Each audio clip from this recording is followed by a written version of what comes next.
As that has happened, the enemy has turned more and more to the use of terror and murder as a way of maintaining his grip on the people, hoping to intimidate them into support as the voluntary support weakens.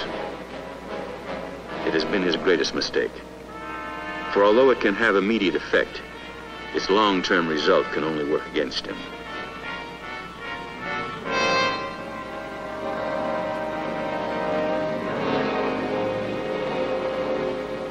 The enemy's mistakes, of course, work to our advantage, but there is an obvious and urgent lesson. We must never duplicate those mistakes, not to be sure that there is any danger of our ever using terrorism as a weapon. But to the people in the villages, there might well be little difference between the calculated cruelty of communist forces and fire which rains on them and their families from an American rifle or an American plane.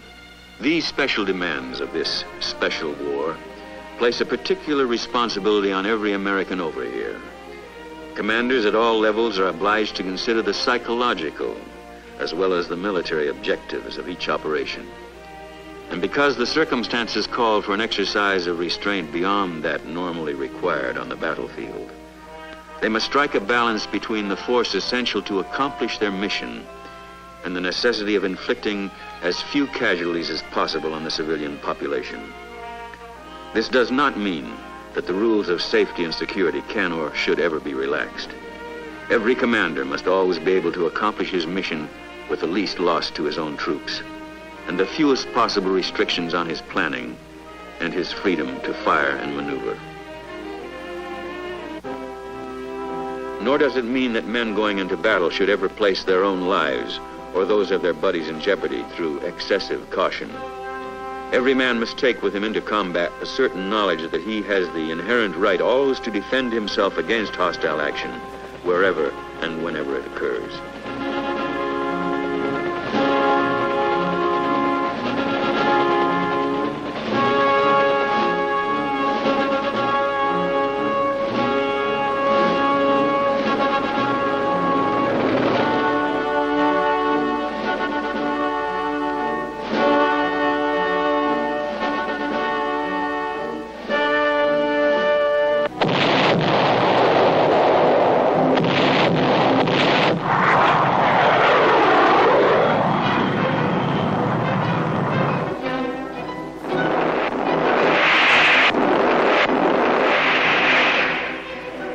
This special responsibility does mean that firepower of all kinds has to be employed with care taken insofar as humanly possible to avoid unnecessary damage to the lives and property of the civilian population.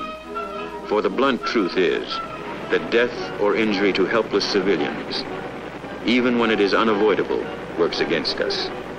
This knowledge is simply one of the conditions of war which we must accept and work with as best we can. This special responsibility extends all the way along the chain of command, on every level and in every service.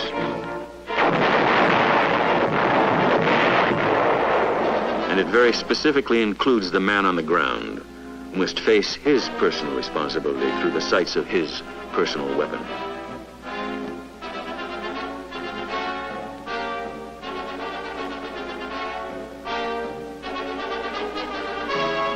For this man's job carries him into the very heart of this unique battlefield.